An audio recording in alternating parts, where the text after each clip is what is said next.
Greetings, ladies and gentlemen, and a very warm welcome to Addis Dialogue. My guest today is Dr. Tewdros Zewdu, who's done his PhD at the University of York, and he also did his MA at the University of Windsor. And both researches that he did won acclamation and appreciation among the academics. So we're going to talk about his researches vis-a-vis current situations unfolding in Ethiopia. So just stay with us.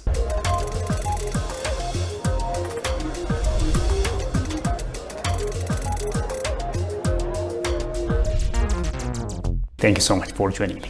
Thank you. Thank you for having me. Let's start off our discussion with the previous work, your research that you did at MA level.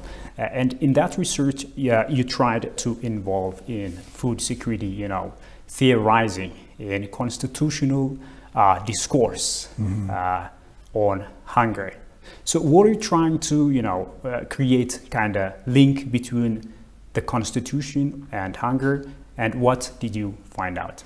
Thank you. Thank you again. It's interesting that we're discussing this 7 years after I conducted the research. Yeah. And then, in fact, it's relevant now. It's still relevant, right? Yes, still relevant, because what I did was my research had two parts, and then two folds. The first part was examining the match and the mismatch between constitutional mandates and then hunger or famine. And then the second part were examining the relationship, the level of hunger, and then regime types. So in this case, the regime types, the monarchical regime, the regime that was preceded the military regime, and then EPRDF. And then in terms of the constitutional mandates, so meaning that I was examining the constitution of Ethiopia, the one crafted in 1955, the monarchical regime, under the monarchical regime, and then the one was crafted in 1987, the military regime, and then the EPRDF. So my discussion is in terms of theorizing hunger. So I looked at it from using the body, the human body, as device of representation. So how do we represent the human body in the Constitution or within the constitutional framework? Okay. So in relation to food, so when we say the human body, there is, at the moment of birth, there is separation between the body and the mother. So that separation occurs because of birth. So after that, the human body, by nature, by virtue of its nature, the human body was in need of food to grow and develop. So you must establish a relationship between the body and food. So how do you establish that relationship? Do you go using, at the private sector, say the cash nexus? Do you go to the cash nexus? Or at the Marxists say, using labor? And then I said, the relationship should be established using right-based relationship. So using, protecting the body from hunger. So that's the right-based issue. It's not a cash nexus issue or labor issue, it's a right-based issue to connect the body with food. So, and then that's as I said, the core aspect of my conceptual analysis or my theorization. Okay. And then once I theorize the body as separated from food at the moment of birth, then I go and examine the Ethiopian constitution. What did the constitution of 1955 say about the relationship between the body and food? Yeah. And then there was no mention of a relationship between the body and food. None whatsoever. None whatsoever. Okay. There are 29 articles about rights and freedoms of the body. But all that is protecting the body from external forces. So this hunger I call the enemy within, the internal force, the nemesis of the body within. Okay. But the protection was, the focus was protecting the body from external forces. That was also the case for 1987 Constitution. Also was the case, the 1994 or 95 Constitution, APRDF's Constitution. The focus was about giving freedom of assembly, freedom of speech, freedom of opinion, freedom of beliefs, but there was none about freedom from hunger. That's the most important aspect of the body. You need to protect the body from the enemy within. I define hunger as the enemy within. And therefore, there was no protection of the body from the enemy within. And then the three governments obviously didn't pay attention about the relationship between the body and food. And then the saddest part is that the military regime took power because of hunger, the 1973-74, exactly. Famine. Yeah. And then, in fact, in their 1987 constitution, they mentioned that the monarchical regime of Ethiopia subjected the Ethiopian people for hunger, disease, and mass death. So they said their task is to protect the society from those elements, but yet they never mentioned about protecting the body from hunger. Yeah. They mentioned about protecting the body from disease. They said Ethiopians should be given full access to health care and stuff like that, but they never mentioned about food. And then EPRDF, took power again using the 1984 and 85 hunger, as their main background for power, basically. And then, as we all know, that the world was crying about Ethiopia. We are the world. The many songs were produced, to generate money. Yet they took power, and then they never said anything about hunger. They mentioned about Article 91. They mentioned about as long as, they said. They mentioned it as a social objectives, okay, but not as a rights, as a social objectives.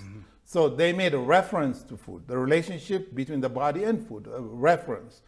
So, one of the concepts that I've used was what is called original position, Rawls.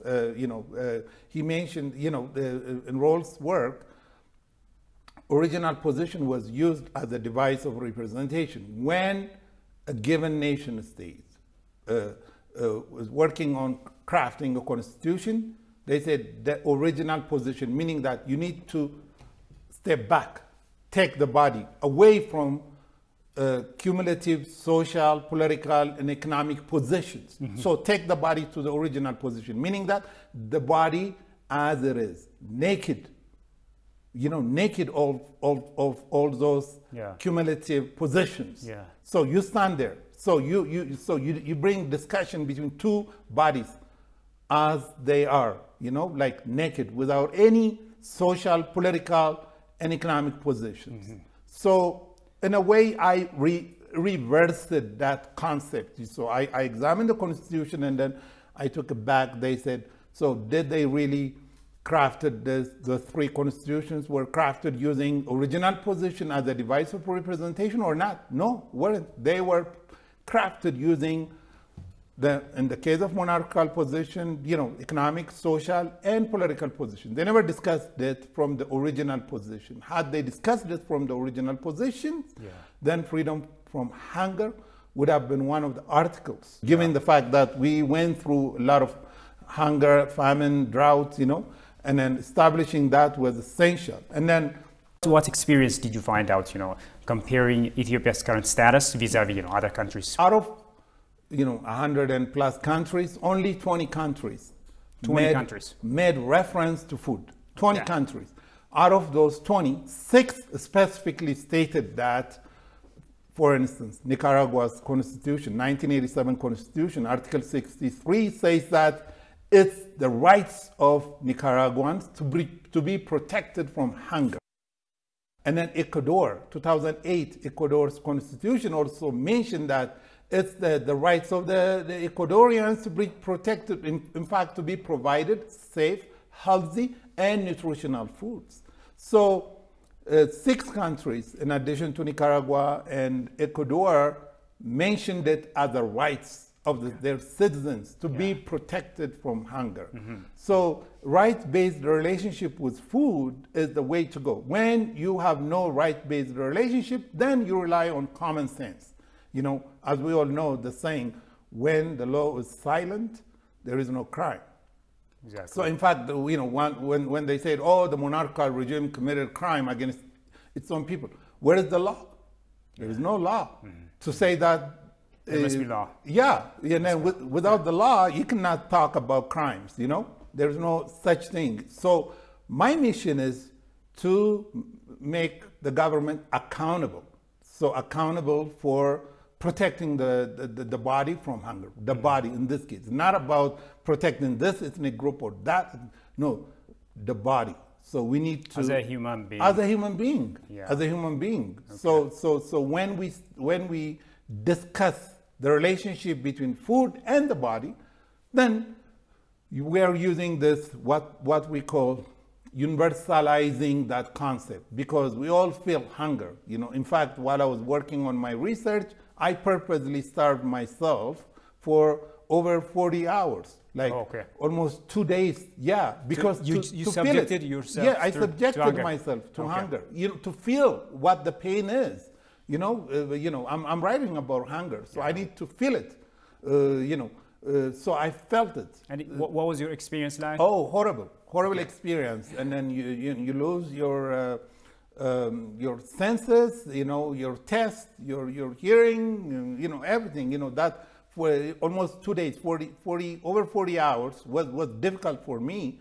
And then imagine people being subjected for a longer period of time. So my recommendation was to include, I did this 7 years ago. I said, we need to include an article in the Constitution titled, we Ethiopians, as in similar way as the Nicaraguan Constitution says, it's the rights of every Ethiopian to be protected from hunger. And then so right-based relationship is essential. When in the absence of right-based relationship, as I said, you use might or corruption, all that comes because of that, you know. But when you have a mandate, constitutional mandate to protect the body from hunger, then that's a noble task. You know, in fact, the 1966 United Nations officially recognized that food is as one of the rights of the body. One of the rights of the body. So it was accepted at the international level. As a basic need. As a basic need. So I said the relationship should be right-based. So you know, common sense or cash nexus or lever. So in this case, you know, you know, I brought an argument saying that what about the free riders? So when the states start providing food to the people, you know, you end up with free riders. People don't want to work. All they just want to do is just being fed. But, you know, then you create a policy to manage that. Your PhD research work focused on creating space for politics. And it's also, I think, focused on the politicization of ethnicity and also identity politics. This work was done using this mixed people with mixed ethnicity. Yes. So what's the reason behind this? I know that you are also, you have mixed ethnicity. Yes. So was it because of this? Was this the reason behind you working on your PhD? And what did you find out? Thank you. Yeah. The reason is the main reason, my own personal experience. Okay. You know, when the EPRDF crafted the 1995 Constitution, I felt like I was excluded from the nation state because the focus of the Constitution was on what I call on single ethnic groups. So in this case, single ethnic groups, Amara, Oromo, Gurage, Sidama, and then there was no mention of mixed ethnic group whatsoever. I came from a mixed ethnic background. And then they, in this case, they want me to choose my father's side. I said, what? You want me to choose one side? I said, that's not my living experience. My living experience is, my orientation is horizontal. So you see, that's where the problem is. The Constitution was defined using vertical orientation, meaning the child and his father, or the child and her father. So it's a vertical orientation. But as a mixed ethnic person, my orientation is horizontal. I look at my mother's side and my father's side equally. And then I have feelings for both of them. But when this Constitution was crafted, I was been excluded, as I said, and then I was asked to divide myself between my mom's side and my father's side, and then in fact distance myself from my mother's side, and then have to choose my father's side. And then I said, this is a problem. I said, well, why would I need to do that? I said, that's not my orientation. So the problem started from there, from 1994, 95. And then many years later, I came here to reestablish myself, and then I went to the Kabbalah to get an ID. Again, I was confronted with the same question. I was asked, you have to identify yourself with your father's side. I said, I am a Wahid, what I call Wahid. I have a Wahid identity. I am Wahid, meaning that mixed ethnic person. And then I feel like I have been subjected unnecessarily for mentally, emotionally, and socially hurtful situation. I said, I don't need to be your subject in that matter. I said, I know who I am. I am a mixed person, and then you have no right to impose your vertical orientation on me. My orientation was horizontal. So using that, because of that, and then I started looking research papers, a discussion or scholarly work, or those so-called human rights organization, many of them, they never mentioned anything about that. Yeah. About the fact that mixed ethnic people were disadvantaged by Ethiopian constitution. In fact, some of the scholars, like great scholars from Europeans, and then reviewing, under the title, Reviewing Ethiopian Constitution After 20 Years, and then the discussion was about single ethnic group. They never mentioned anything about mixed ethnicity while reviewing it after 20 years of its existence. Yeah. I've used Immanuel Kant's concept. He said, concept without data is empty. Data without concept is blind. Okay. So we are the data. You have the data, mixed ethnic people. The fact that I exist, I am data. But they never bothered to come up with a concept to define us. Wahid is our concept to define ourselves. But the APRDF used single ethnic identity, Net'ala Mannet, what I call them Net'ala Mannet. So I'm using like Net'ala and Wahid, meaning single and mixed. So their concept is single, and then they applied that to us, and then asking us to define ourselves. This creates what I call double consciousness. This concept I imported from W.B. Du Bois' notion from 1903 book. He was discussing about the experience of African Americans in America. Because of the racial tension, he said, black people are subjected to black consciousness, meaning that you have to look yourself using somebody else's lens. In this case, the white people. You have to go through the white people in order to come to yourself. So the same way was being done on us. So my work has two dimensions, arguing for mothers' rights, and then mixed ethnic people rights. Okay. So the situation of mothers within a mixed ethnic people family unit, So the division occurred at the individual level. So they come and then what I call masantek or disintegrating you.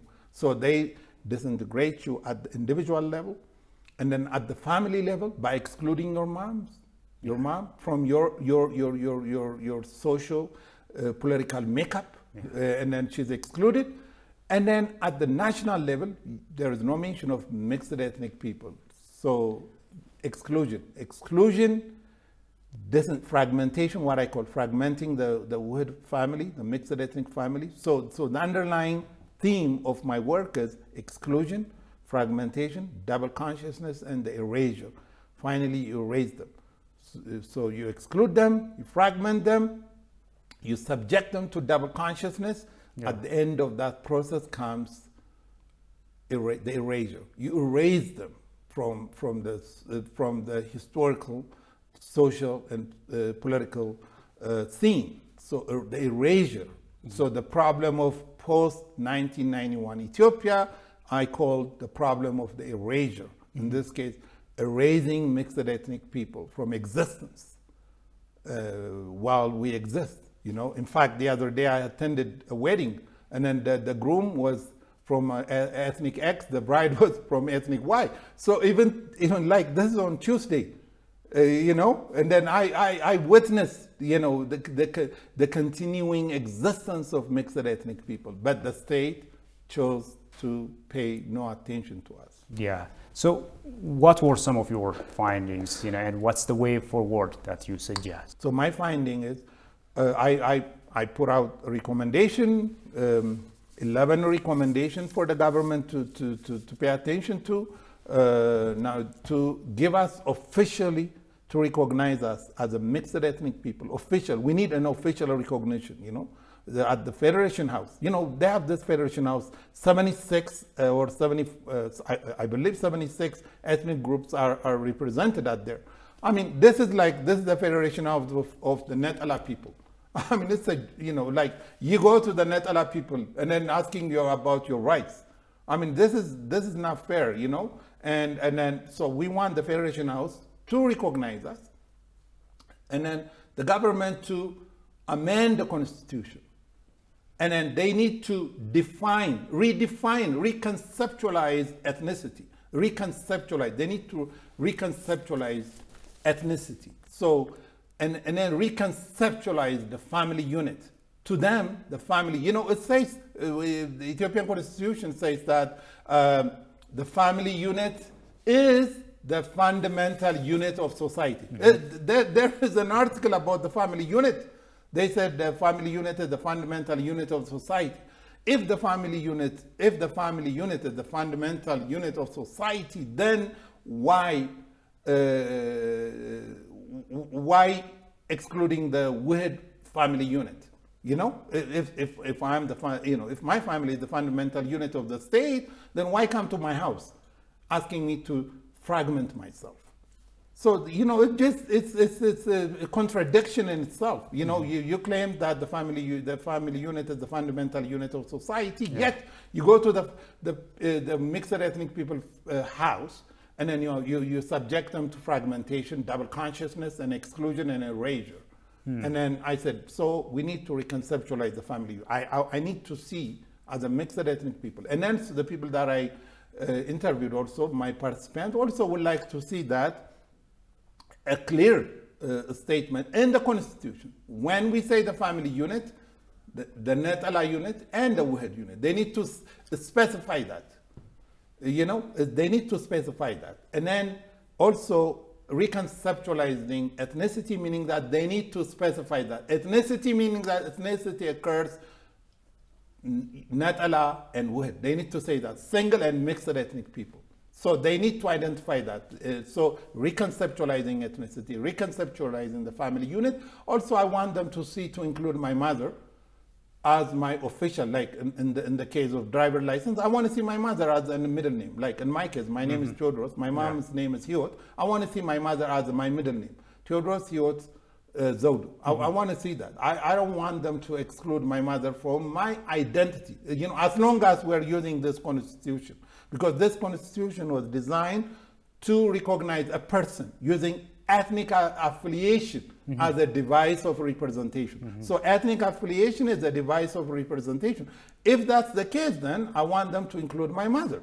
But, you know, if they chose to get rid of this Constitution, then I have no problem. As a citizen, I have no problem. But as long as they're using ethnic affiliation as a device of representation, then I want them to represent my mom as part of my ethnic identity. Okay. So 11 recommendation is that, you know, and then my work is interdisciplinary. I've also studied spatial dimension of ethnicity, so that the relationship between the space and then ethnic groups, and then where is our space? Because this constitution associated ethnic groups with the space, and then that created a problem for us as a mixed ethnic people. We have no place. We have no space. So we need to go back to and then re-examine the Kafla Hagar system as a solution. And then we need to discuss, we need to bring that to discussion. And then so how do we accommodate mixed ethnic people and single ethnic people within the Ethiopian political framework, within, In this connection, as you know, Ethiopia is gearing towards its, upcoming national dialogue. So how should the discussion accommodate ethnicity, especially when it comes to mixed ethnic people?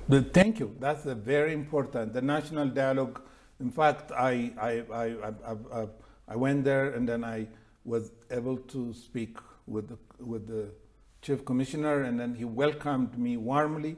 And then the national dialogue is a very good starting point. But this national dialogue needs to pay attention to mixed ethnic people, and then they need to include us in the discussion, and then where our places in Ethiopia, and then so the discussion, we provide, the mixed ethnic people provide the link, so the national dialogue is about finding a link between Ethiopian multiple ethnic groups. But you have here mixed ethnic people already providing that link for centuries. So we are the link. And then using us as a link, using us as a focal point, using us as a lens, it will make it easier for them to bring all Ethiopians to discussion and then to find a common ground. The fact that, when we discuss about national dialogue, so the dialogue comes when you start linking issue X with issue Y, and then bring them into a common ground. So mixed ethnic people historically have been providing that common ground, linking the father side with the mother side, linking ethnic X with ethnic Y. This is an asset for the government. This is the most important social asset, political asset for the government. In fact, in 1987, a young man named Ato Samuel started what he called Yekayit Ethiopian Party, the mixed, using Kayit. I'm saying word, it's the same thing. And then he was subjected to change the name, and then he was excluded from the political scene. This is in 1987, mind you, at the time while they were crafting this constitution. Yeah. And then during my research, I talked to some of the crafters or those who participated in there, and then they said they never crossed their mind. They said, they said they never crossed their mind. And then this is going on, against the backdrop of a lot of Ethiopians are mixed ethnicity from mixed ethnic groups, right? Exactly. Yeah. I talked to the Ethiopian Statistics Agency because according to the 2007 statistics result, they said they counted only 36,000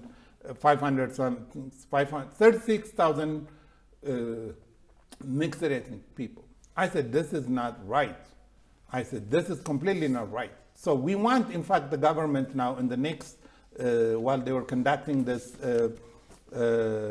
national dialogue, while conducting national dialogue, also while conducting this, what they call taking census data, we want them, we want independent body. And then we want also the government to create a manual for awareness. Some of the people who participated going door to door, asking people, what's your ethnic identity? They had no idea about mixed ethnic background. In fact, while people are identifying themselves as a mixed, they said, oh, do you want to live or do you want to just be excluded? They make a fun out of us,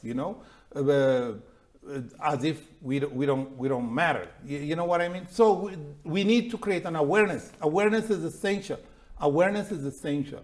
And I am here, the reason why I conducted this research at the PhD level, to create an awareness Also to say to the government, we exist, we are here. Also for the international community to pay attention to us. They don't know we exist. They don't see us. Mind you, some of the scholars reviewing the Ethiopian constitution after 20 years, with that title, they never discussed even a single word about mixed ethnic people. So that speaks volume about the silence of the international community, and then also validates Immanuel Kant's wisdom. Data without concept stays or sits blind. So you have the data here. We are the data. I was told by some of the statisticians, our numbers can go up to 40 million or plus. And then that's the data you have, but there's no concept to explain that data. So part of the problem with the scholarly community is not having a specific concept to define or to examine or to study or to explain this data, the mixed ethnic. So word management is the proper concept to explain to us, to examine us. So they have to come using that as a concept. Yeah. I've also learned that you are involved in community organizing activities overseas in Canada, and you're also playing a great role, in helping marginalized, segments of the society. Can you tell me more about some of the activities, and how can we bring that to Ethiopian context, especially when it comes to foreign meddling vis-a-vis the current situation that we are witnessing here? Thank you. Part of my experience, as I said, when I was subjected to fragmentation by Ethiopian constitution, all of a sudden I had no place to belong to. So I looked around. I was in a foreign land, among foreign people. So I said, where do I belong? Now my country, my people excluded me. And then I said, where do I belong to? And then I found a community within the African Americans community, became my sense of belonging. They became my reference point. So I started involving with them because of Professor Haile Garima's movie, Sankofa. When Sankofa was made in the early part of the 90s, the American, the movie was excluded from being screened at the movie theater.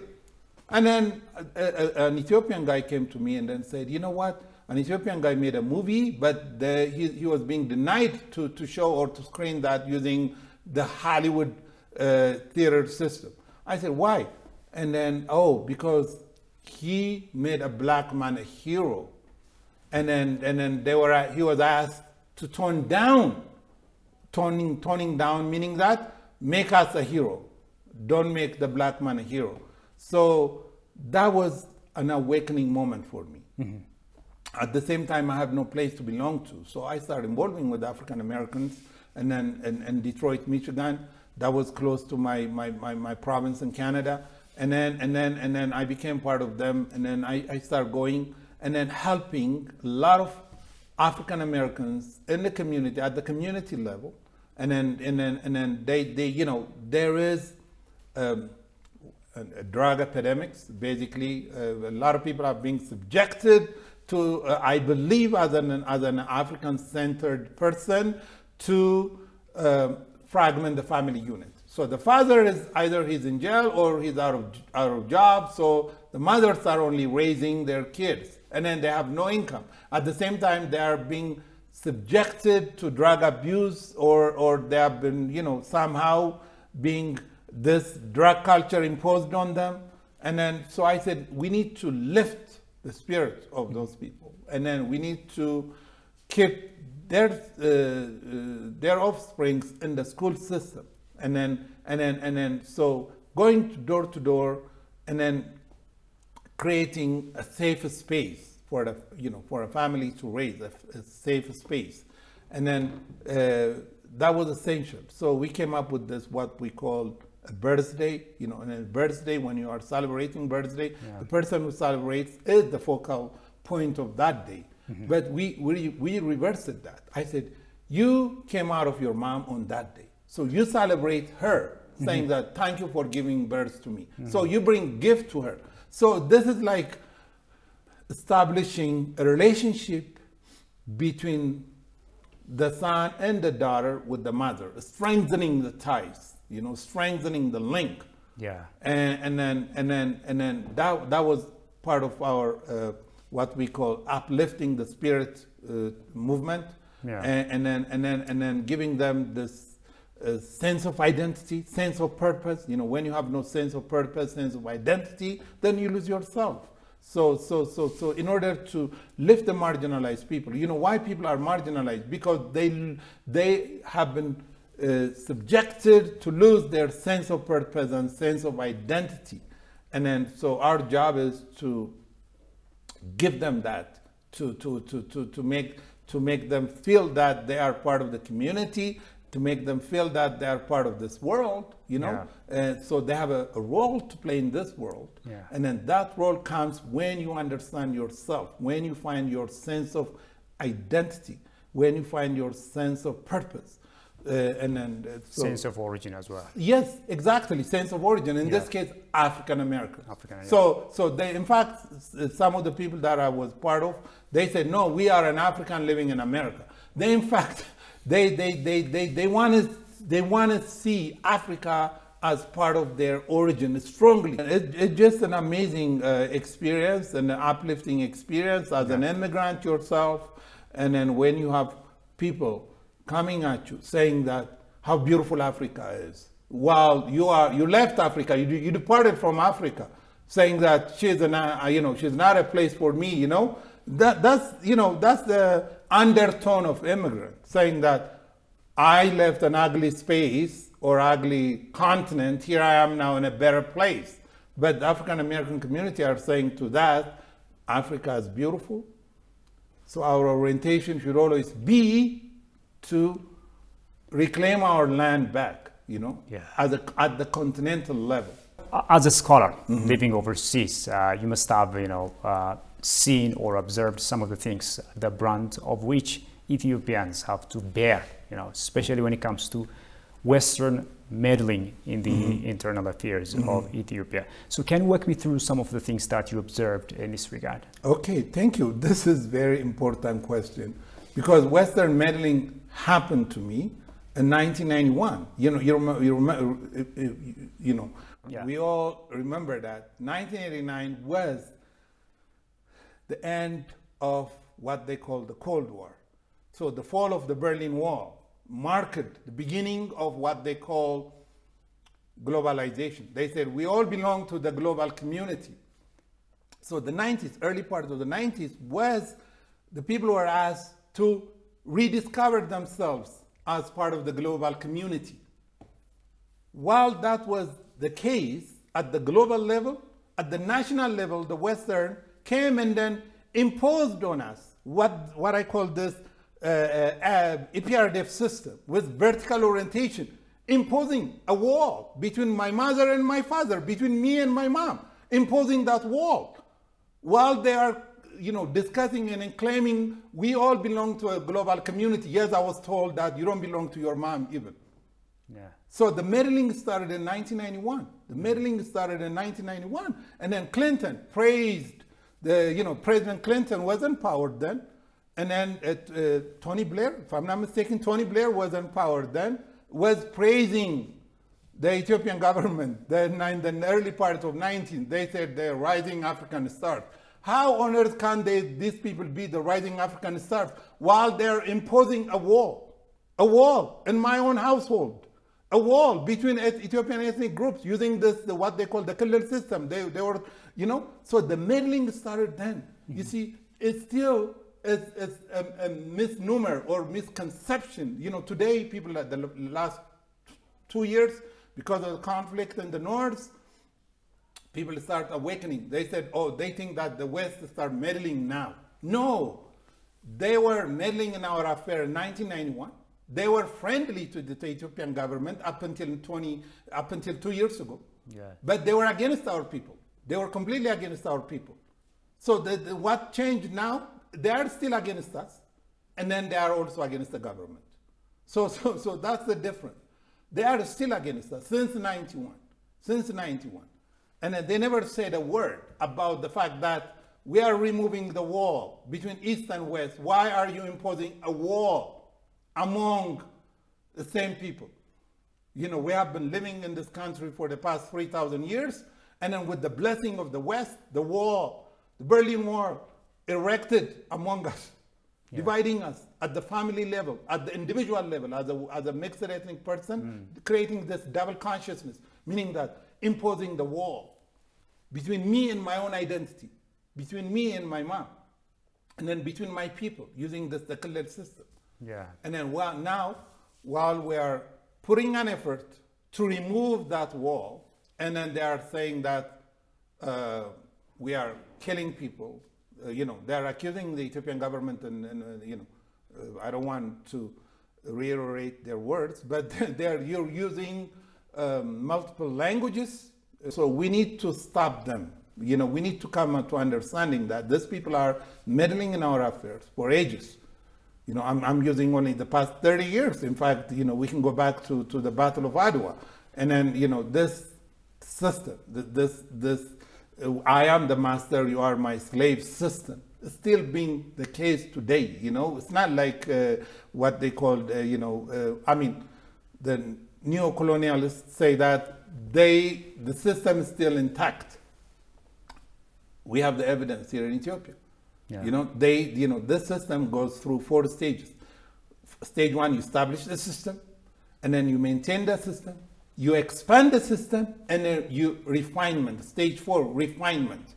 And then, but they were unable to establish those 4 systems in Ethiopia. Therefore, they have to use multiple channels to make us feel like we don't belong to the world. We're not, you know, now they're you know all the language that they use. I don't want to repeat their languages. Yeah, of course. Yeah. So the misinformation, disinformation, everything. Yeah. Exactly, exactly. So the misinformation campaign, this is part the refinement stage. At the refinement stage, if you are unable to maintain the system, you have to use misinformation. Yeah.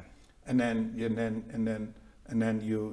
at the end of the day, the goal is to make the people docile or submissive to you, and so that's where we're at. Yeah. Let me ask you this question finally, and we'll wrap up.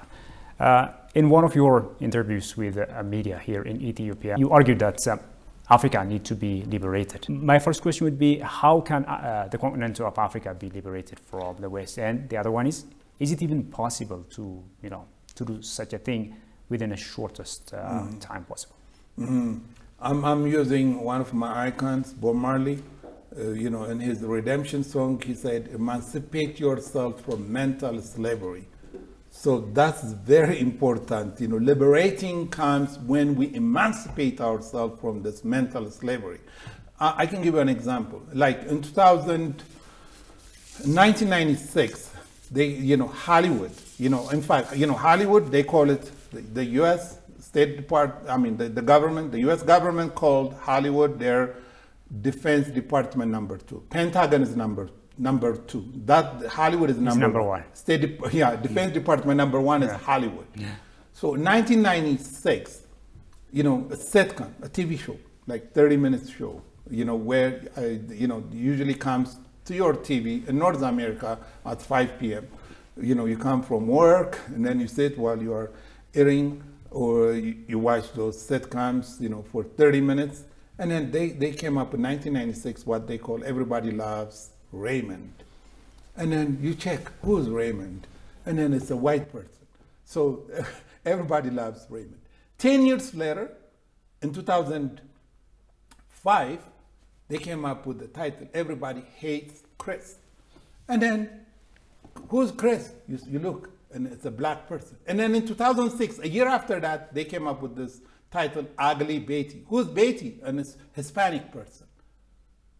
So this is Hollywood, like doing this in 2005 and 2006. And then that's where the So there is this subtle racism being displayed here. Exactly, exactly. That's a concrete example. Yeah. You know what I mean? The miseducation of the people. You miseducate them, or you misorient them, or you just deceive them, or using multiple channels. In this case, using sitcoms, and then you are sitting in your living room, and then the show says everybody hates Chris, and then you look. And on the screen, it's a black person. You look yourself, you're black. Then you said, okay, I must be, the pariah of society, And so we need to stop using them as a model to look ourselves. So, that's the whole thing. When you emancipating yourself from mental slavery occurs when you stop using them as a model. You have to look inside, just like what I did with my research. EPRDF said to me, I want you to look me and then go, I want you to use my model, the singular, the Natal amendment, and then go look at yourself. I said, no, I'm not going to use your model. I look inside. So liberating ourselves from the Western mentality occurs when we start examining ourselves, when we say, who am I? Am I really who I am? We have to ask ourselves, who am I? Who am I? Am I really who I am? Yeah. And then those two important questions. So we have to ask ourselves and use ourselves as a model, and then come to a consensus. Like the National Dialogue can help us with that. And so liberating Africans from that comes from mental slavery. We need to start dialogue between Africans. How often can people watch Nigerian-based movie or Ghanaian-based movie or South African-based movie? Yeah. Rarely. And then, in fact, some of the content is a direct copy of the Hollywood. Yeah. So that's not we cannot really say we have a movie industry, or, because we live what, Yuvin said, our existence comes out of narratives. So stories makes us who we are. Yeah. Stories. So stories comes from this dialogue. This is a story.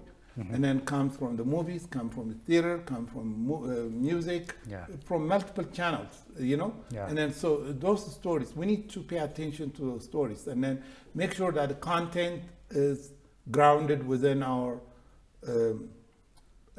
past, present, and then our future hopes. We need to craft them using the past, the present, and the future. Sankofa is about that. Sankofa is a bird. When Haile Gerima made that movie, Sankofa is a bird in Ghana.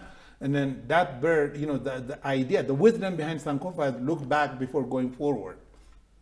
Look back using your own lens. Don't use somebody else's lens. Yeah. You look back, you said, now they said, Ethiopia, we have no history, as the PRD was saying that, or our history is 100 years. Where did you get that information from? Yeah. I mean, it's just unbelievable. And then this is somebody else's story, not our story. We have historians here, distinguished historians can tell us about who we are.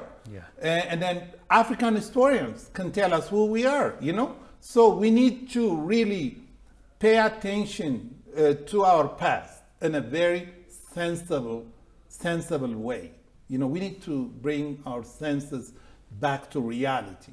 Our senses now currently is distorted by other people's model, Yeah. And then so the model, as I said, is everybody hates Chris. So everybody hates Africa, The undertone is everybody hates black people. That's what it means. This is why Trump called our continent, I don't want to repeat the word, but you know what he said, ex-hole. This is like yesterday. In 1971, President Reagan, while he was the governor of California, he made a call to Nixon while President Nixon was in White House. The African delegate voted against them, and then he called. It's in the public record. He called, and then Africans, monkeys. How dare these monkeys voted against us? I mean, calling us monkeys in 1970s while he was the governor of California. Mind you, at that time, there were Black Panthers movement in America. Yeah. So Reagan was instrumental in eliminating that movement, because to him, the black people are monkeys, so we don't need to sit with them, respect them, or love them. We need to get rid of them. Yeah. And then the same guy became president in 1980s. And then the same guy was president while Ethiopia was going through famine in 1984. The same guy that asked Gorbachev, that famous phrase, Reagan's phrase, tear down this wall. He said, Gorbachev, tear down this wall. And then while he was using that word, he imposed on us a government that erected a wall between a family unit, erected a wall between its own people. So we need to liberate Africa, we need to remove the wall. This wall, the nation state is a wall. Now, you know, I think the current government is focusing on regionalism, you know, regional approach. So East Africa, West Africa, North Africa, South Africa, you know, southern part of Africa. This regional approach is a good starting point to remove the wall, the colonizer's wall. Yeah. So that's one of the ways to liberate ourselves. So when we start rediscovering ourselves, you know, as I said, 30 years ago, the phrase was globalization, and then the people were asked to reorient themselves toward the future. And then Clinton said, we are in this internet age. So the internet is here to stay. He said, we need to reorient ourselves with technology and then recast ourselves in the future. Yeah. Yet they imposed a government on us that forced our people to look back in a very distorted manner. And then imposing a wall, erecting a wall between us. Yeah. And so we need to rediscover ourselves, recast ourselves into the future, and then move forward. Otherwise, we will never ever liberate ourselves from mental slavery or physical slavery. Yeah. And then our country or our continent will always be theirs, as long as we remain in this miseducated manner. Yeah. Thank you so much for those wonderful ideas. I really appreciate it. Thank you for having me. You have done a wonderful job. I've been watching your show, and then I came here with that excitement, great excitement. And then thank you for doing this. You're doing a wonderful service for our country, and then I'm happy to be part of it. All right. Thank you, sir. Well, dear viewers, with that, we come to the end of today's program. Thank you as well for watching us. Bye-bye.